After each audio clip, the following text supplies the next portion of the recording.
What's your addiction? Is it money? Is it girls? Is it weed? I've been afflicted, but not one, not two, but all three. Hey, remember that Kanye song, Late Registration? He was just starting to learn how to rap. Yeah, I've noticed addictions come in all types of forms. And one of them lately that I've been really kind of observing is like the addiction of social media and YouTube, and specifically YouTube is tricky because it's not short form content like TikTok. It's not like whatchamacallit, it's not it's not short form content. It's not like stuff where your attention span is going to be like set on 30 seconds or 15 seconds or 10 seconds, but it is stuff where you can think you're improving your life because you're consuming information, but you're not taking action on it. I'm speaking to my brother from another, so in case you listening and you thinking like that sounds familiar, like yeah, I'm talking about you, my boy, my bro, young God. But I know you I know you always putting in the work. So I'm not taking shots. It's just me in observation. Also something I'm guilty of myself. Like I find that for myself, and this is really where it started with me, is observing myself. Is I've noticed people tend to myself. Let's talk about myself.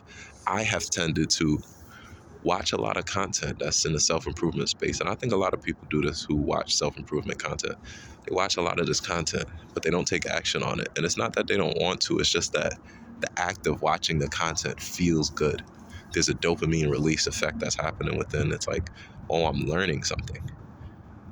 Valid. It is valid. You are learning something, but the reward system feeling in your brain of the dopamine releasing is being connected to each individual piece of content that you consume, because you feel like you're gaining some new piece of power to your mental Rolodex to be able to apply in your life. And that's all still true, but it's just like the power isn't really in learning it alone. It's the integration of two actions, learning and doing. Or like the learning part is like the thinking part, and the doing part, the taking action part.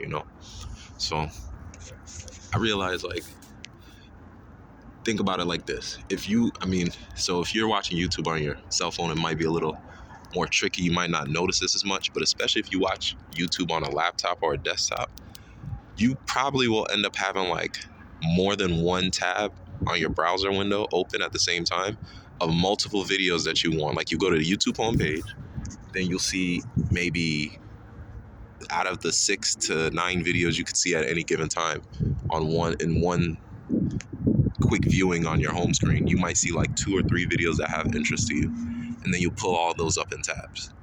And then what happens is you'll watch each video, and then as you watch one video go from start to finish, you complete it, there's a sense of fulfillment. It's like, oh, I just completed that video. It's like you like Neo in the Matrix. Oh, I just learned Kung Fu.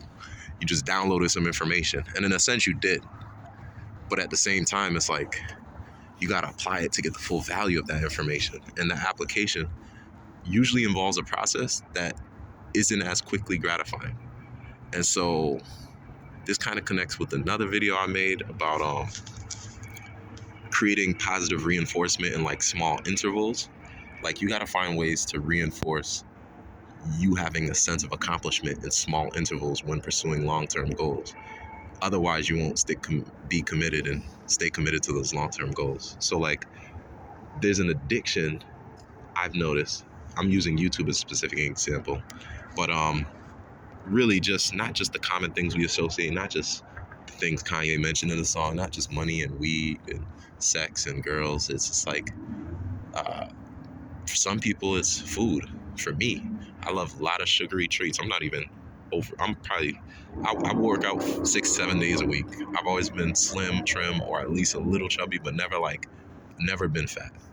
But I still know I consciously have an addiction to sugary things to like cope with anxiety. Like I get anxious and I want to eat something sugary. Never been more than 20 pounds overweight in my life, ever.